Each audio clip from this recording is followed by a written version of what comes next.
Hola, bueno, vamos a resolver hoy un parcial de física, introducción a la biofísica del CBC. Es el último parcial, segundo parcial, que se tomó el 17 de noviembre del 2021. El problema 1 dice, la figura representa un circuito eléctrico que es alimentado por una fuente de tensión E de 97 voltios. L1 y L2 representan llaves, una llave abierta no permite el paso de la corriente. Sabiendo que la fuente, el voltímetro y las llaves son ideales, el valor de la tensión que indica el voltímetro, cuando la llave 1, L1, está cerrada y la 2 abierta, es, bueno, si la llave 2 permanece abierta, por esa rama no va a circular corriente, o sea que el circuito queda de esta manera. Va a quedar un circuito más simple, donde desaparece la rama del medio y me quedan 3 resistencias conectadas en serie.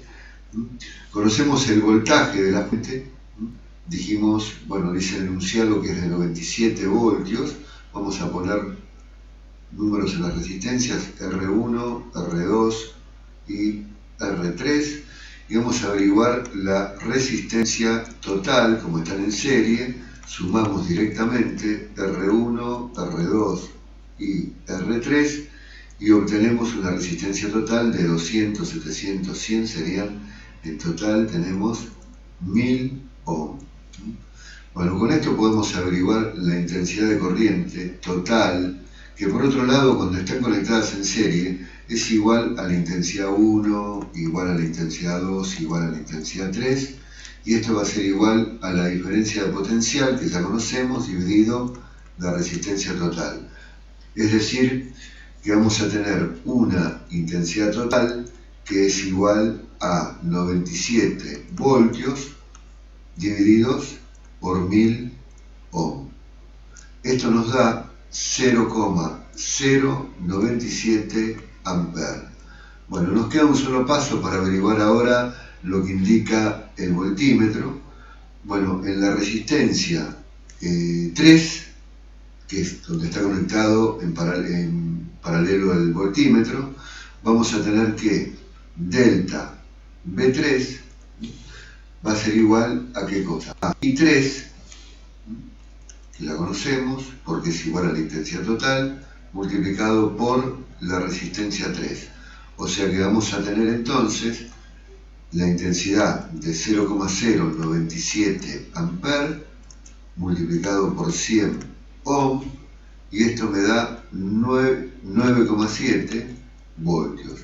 Bueno, como el resultado lo tengo que utilizar con punto como separador decimal, ponemos acá 9,7 voltios. Y acá finaliza el problema primero, pasamos al problema 2 de este mismo parcial. En la pregunta 2 nos dice, indique cuál de las siguientes afirmaciones referidas al primer principio de la termodinámica es la única correcta. Bueno, recordemos el primer principio de la termodinámica, que nos dice que la cantidad de calor intercambiada es igual a el trabajo más la variación de energía interna. Recordemos que, por otro lado, el calor puede ser recibido o absorbido, calor ganado, vamos a considerarlo positivo, y el calor cedido, el calor entregado, cedido, lo vamos a considerar negativo. Con respecto al trabajo, cuando el trabajo es recibido, por ejemplo, yo comprimo el gas que está dentro del cilindro, el trabajo recibido lo vamos a tomar como negativo, mientras que el trabajo entregado por el sistema, lo vamos a considerar positivo. Bueno, vamos a ver qué nos dicen. Dice que el trabajo intercambiado por un sistema cuando evoluciona entre dos estados de equilibrio diferentes, A y B, es independiente de los procesos involucrados por tratarse de una función de estado. El calor intercambiado no es una función de estado. Una función de estado podría ser la temperatura, podría ser la entropía, pero no el calor intercambiado. Así que la primera la vamos a marcar como falsa. Un sistema material no puede disminuir su energía interna, también es falso, como no va a poder. Un sistema material, un sistema de partículas, la energía interna va a disminuir y eso se va a ver reflejado en una reducción de la temperatura, que sí es una función de estado y justamente está asociada al nivel de energía interna. Todo sistema que libera la misma cantidad de calor que el trabajo que realiza conserva su energía interna. Esto no podría ser jamás, porque el calor que libera es calor negativo. Si la variación de energía interna es igual a cero, sería igual al trabajo, pero el trabajo que está realizando es un trabajo positivo, así que nunca podría mantener acá una igualdad si tengo un miembro negativo y el otro positivo y estamos suponiendo que la variación de energía interna es igual a cero. No podría ser igual a cero, no se conservaría. Así que esa sería también falsa. Todo sistema que absorbe la misma cantidad de calor que el trabajo que recibe, y acá también es al revés, porque ahora está recibiendo calor, el calor es positivo, pero como está recibiendo trabajo, el trabajo es negativo, y si delta U es igual a cero, eso sería imposible mantener esta igualdad, por lo tanto también es falsa. El trabajo intercambiado por un sistema cuando evoluciona entre dos estados de equilibrio diferentes de A y B es independiente de los procesos involucrados por tratarse de una función de estado. No, el trabajo tampoco es una función de estado. Y la última dice, todo sistema que absorbe la misma cantidad de calor, o sea, está ganando calor, calor positivo, que el trabajo que realiza, si el trabajo realizado también es positivo, si esta igualdad se cumple, es verdad que la variación de energía interna va a ser igual a cero. Esta sí es totalmente posible y es la que vamos a marcar como correcta. La última es la correcta. Pasamos a la pregunta número 3. Bueno, el problema 4 dice, un conductor metálico que cumple con la ley de Ohm disipa una potencia P cuando es sometido a una diferencia potencial delta V. Si el mismo conductor se somete a una diferencia de potencial 4 veces mayor, 4 delta V, la nueva potencia disipada es, bueno, un problema comparativo. Recordemos que la potencia se puede calcular como intensidad por delta V, o también como la intensidad es delta V sobre R, va a quedar delta V por delta V al cuadrado sobre R, ¿no? Esta sería la potencia. Nosotros tenemos una resistencia R, entonces vamos a comparar cómo sería la potencia final con respecto a la potencia inicial. Acá vamos a tener delta V sería 4 delta V al cuadrado sobre R. Y vamos a tener después delta V, inicialmente era solo delta V, sobre R. Bueno, R se simplifica. 4 al cuadrado, 16 delta V al cuadrado, acá abajo también al cuadrado, sobre delta V al cuadrado. Simplificamos delta V, pasamos la potencia inicial multiplicando y nos queda que la potencia final es 16 veces la potencia inicial. Por lo tanto, la primera opción es la correcta. Esa sería la correcta. Vamos a seleccionar. Sería igual a 16P. Un problema muy fácil. Pasamos al problema número 5.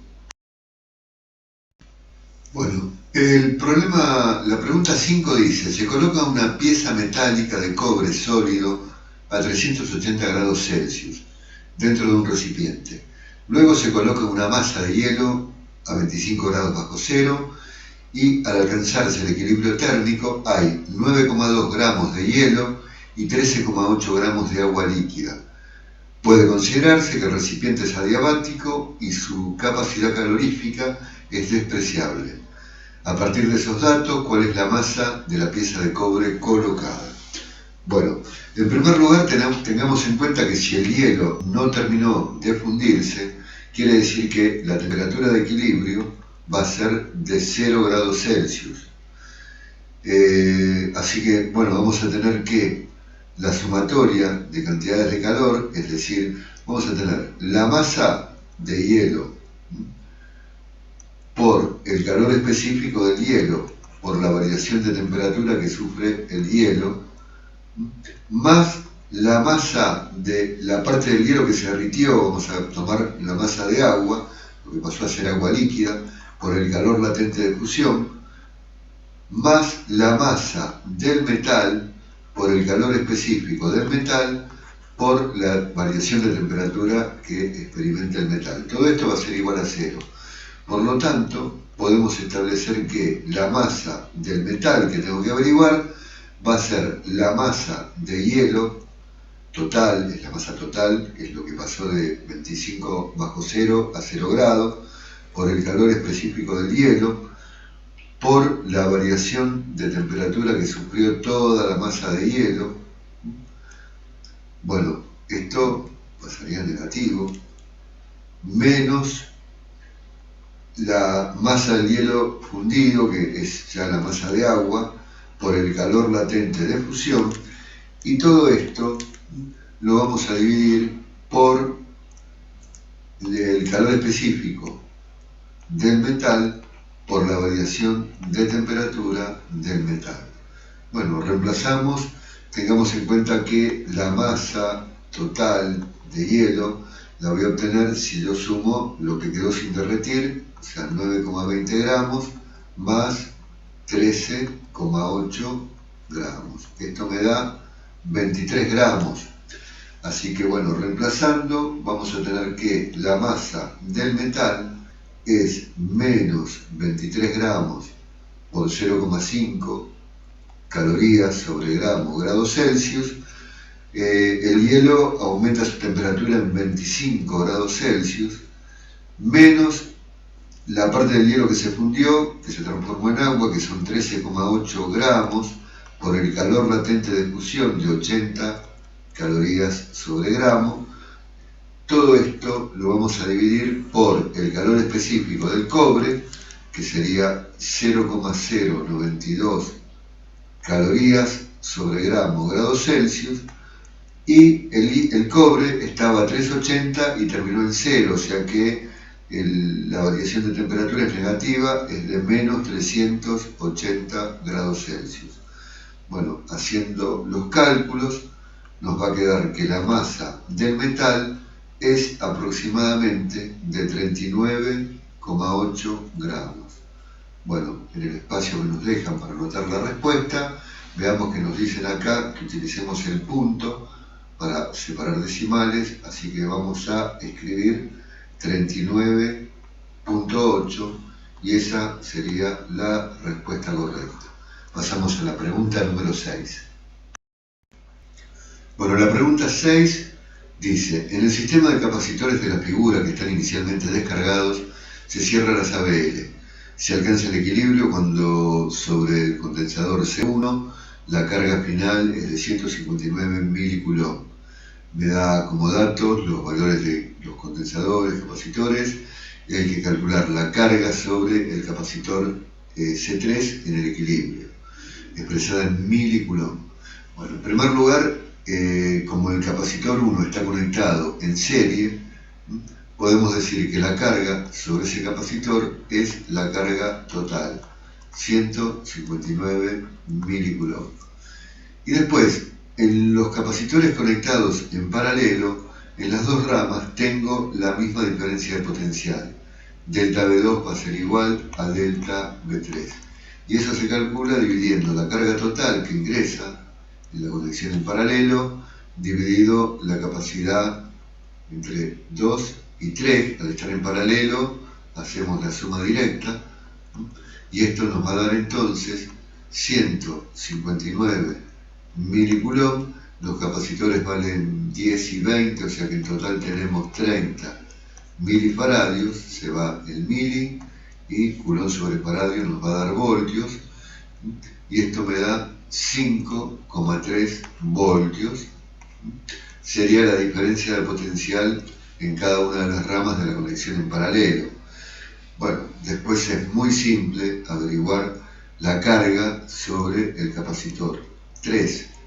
La carga va a ser igual a la capacidad por delta B3, es decir, por la diferencia de potencial que acabamos de averiguar.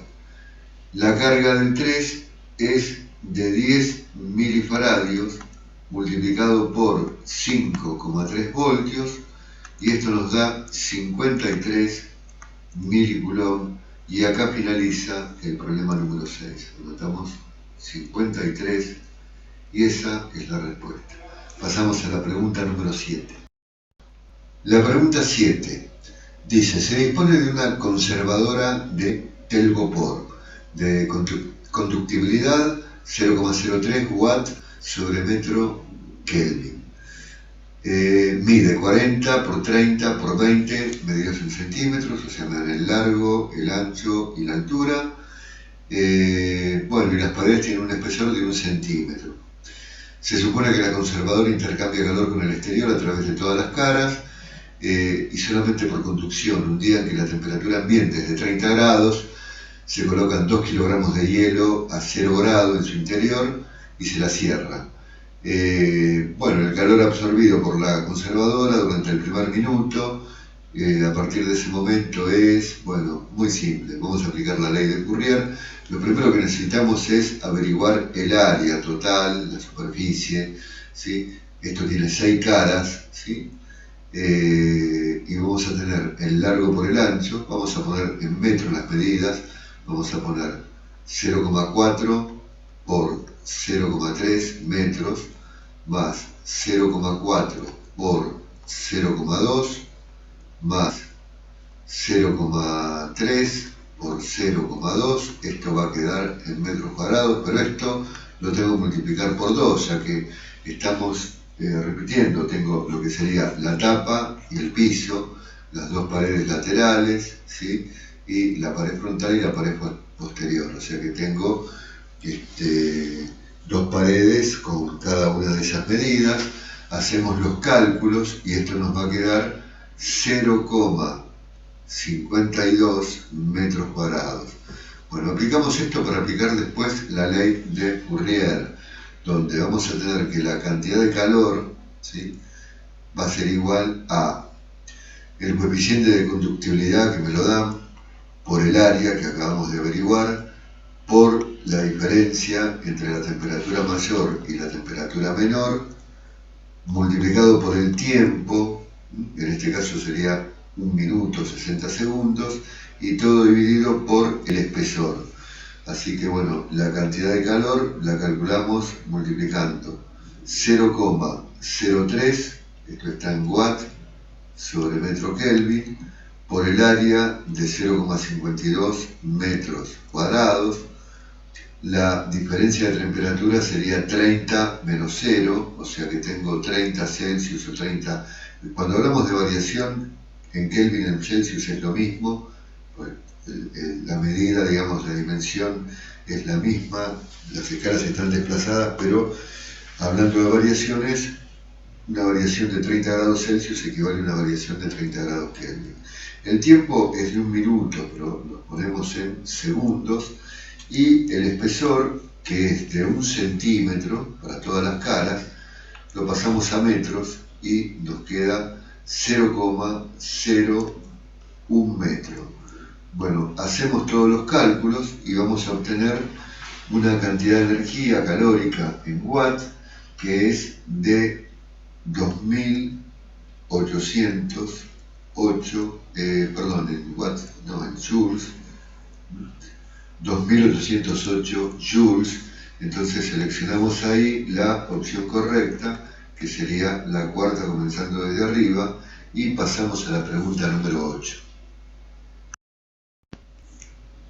La pregunta 8 dice, se tienen tres capacitores de capacidades C1 mayor que C2 mayor que C3, conectados en serie.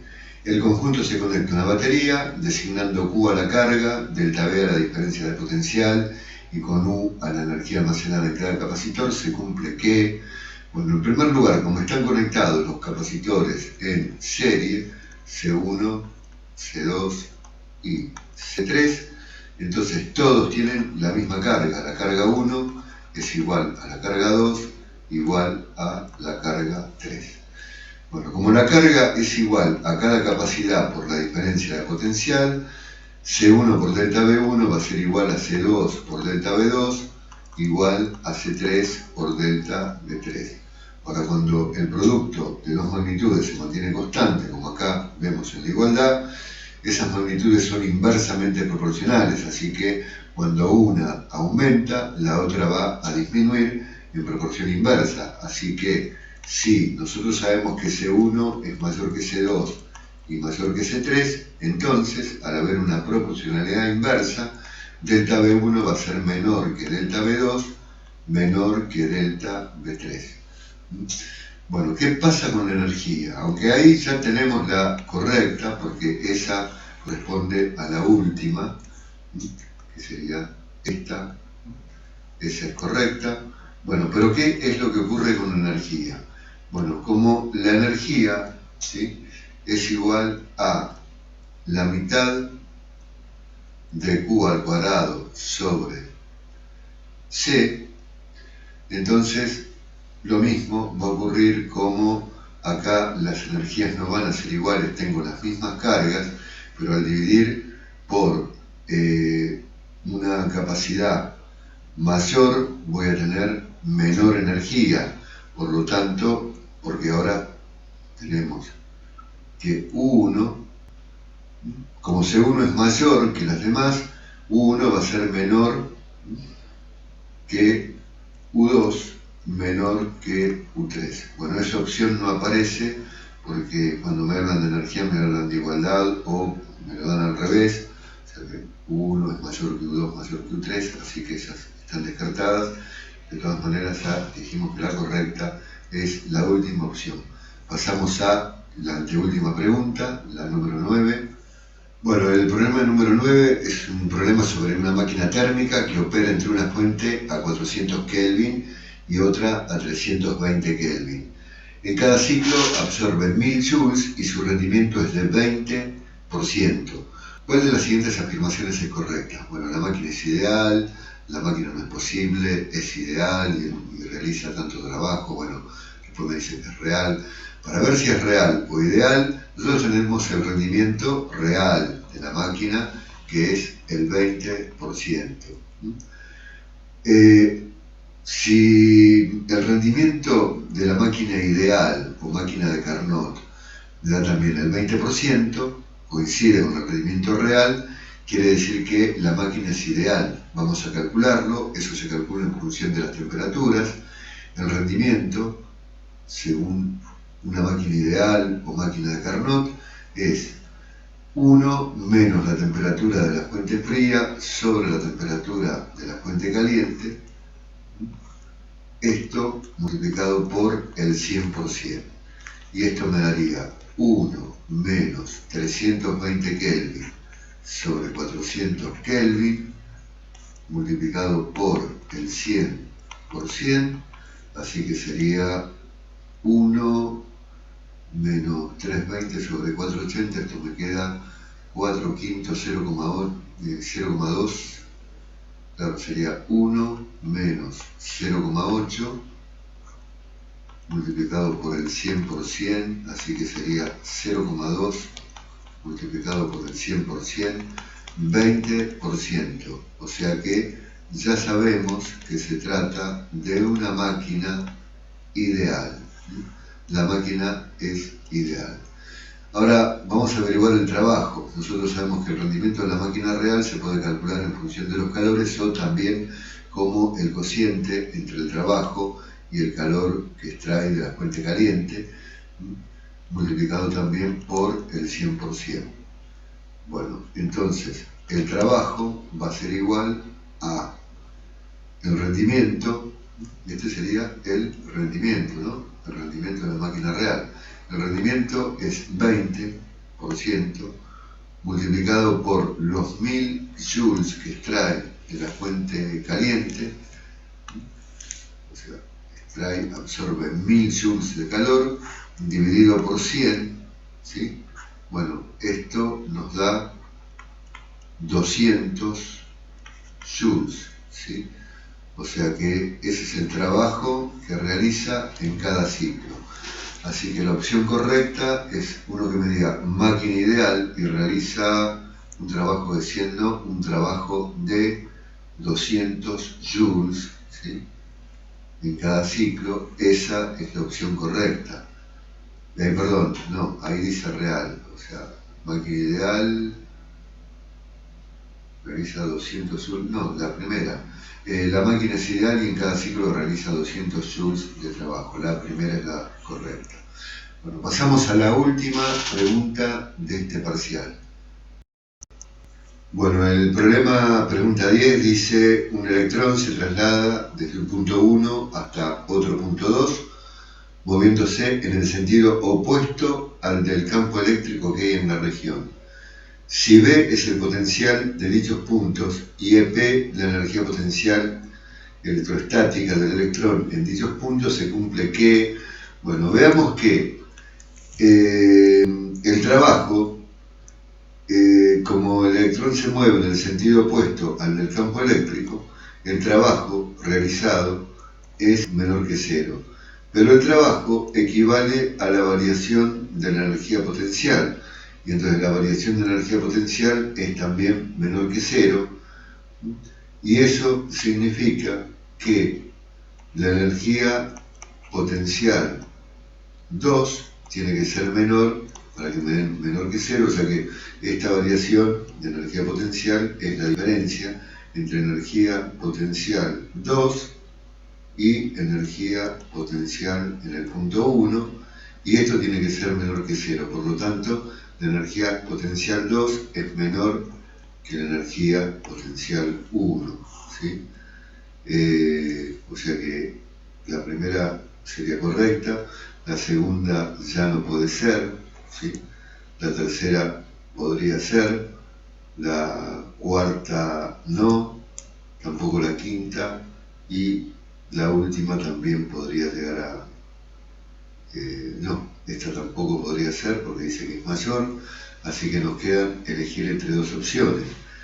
Bueno, como nosotros sabemos que la diferencia de potencial es igual a la intensidad de campo por la distancia entre el punto 1 y 2,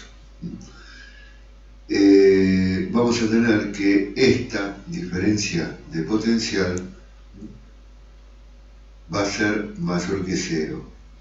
Por lo tanto, B2 menos B1 será mayor que 0 y por lo tanto B2 va a ser mayor que B1.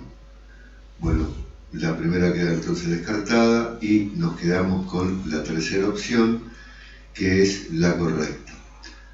Bueno, pronto voy a estar subiendo varios finales, tanto bueno, de los que se tomaron en modalidad virtual como presenciales también, los que se tomaban antes del 2020, de biofísica, de física, de análisis matemático, matemática y química del CBC y de UA21.